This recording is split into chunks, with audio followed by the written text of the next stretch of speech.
Hey everyone, Bryce North here from Don't Be a Little Pitch. And this week, I want to talk to you about your pitch deck and where it fits in your overall landscape of your startup or your business.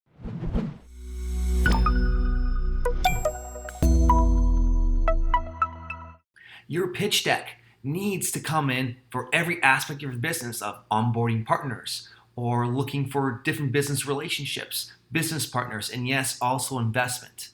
A lot of time when we build these decks, we're only building them to talk to investors or get to accelerator programs or even enter into pitch competitions. And these are usually done last minute when we're looking for something, money, acceptance into these programs, which usually generate money. But a lot of times we forget that these pitch decks and our investment proposals are used for a lot more, and they're meant for building relationships. And let me show you exactly what I mean when I'm talking about building relationships. If you're a business looking for investment from an investor, let's say, then you need to start super early as coming up with your idea.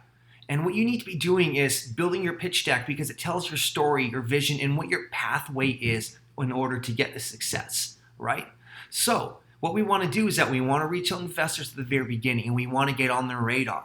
We want to show them exactly what we're working on. And we already know that we are not investable at that point, but we want to show them and tell them that, hey, we're not investable, but I want to show you what I'm working on. And in return, we want to say, if you were to invest in a company like ours, what metrics do you want to see? What traction points excite you enough that you want to have this conversation for investment? You get in on early, you show them your early version of your pitch deck, and then you update them every single quarter with new iterations, with new metrics and new points in which they want to see. Your goal is to build this relationship. Get on their radar extremely early, show them how you're progressing, and show them how you're growing. And you can only do that with your pitch deck and the right metrics and with your story. Number two, and why I think your pitch deck needs to be done at the very beginning, is if you're looking for business partners. A lot of us business entrepreneurs do not have technical backgrounds or don't have technical co-founders. And if we don't, that is okay.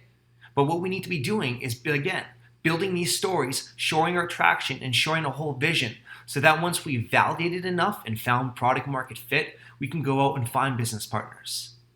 Go out there and show the world what you're looking on and show how much you've accomplished. And then go and say, hey, we're looking to bring other people onto our team. And you can't show culture or you can't show that vision or your journey without a story. And that story comes in the form of your pitch deck. So you need to be starting that from day one. Not when you're just looking for a partner, not when you're just looking for investment. And the third other way that your pitch deck comes into play is when you're looking for business relationships, as in partnerships with other companies to do business with in the future. Get on the radar early again.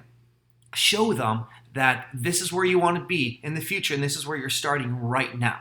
Again, getting on that radar is extremely important. Now let's take a quick step back and talk about the investment relationship again with investors, and why your pitch deck is really important and how you should not only be asking for investment, you should be asking for mentorship or advisory.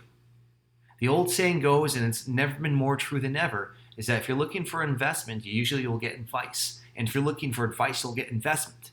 Now, the reason for this is that people or investors invest in relationships and they invest in people.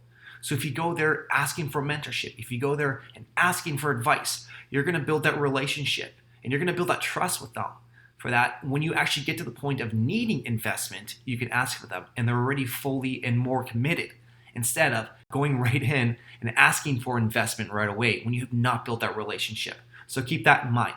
So that's it for this week's tips and tricks on pitching, raising investment, and growing your business. I'm Bryce from Don't Be a Little Pitch, and I'll see you here next week.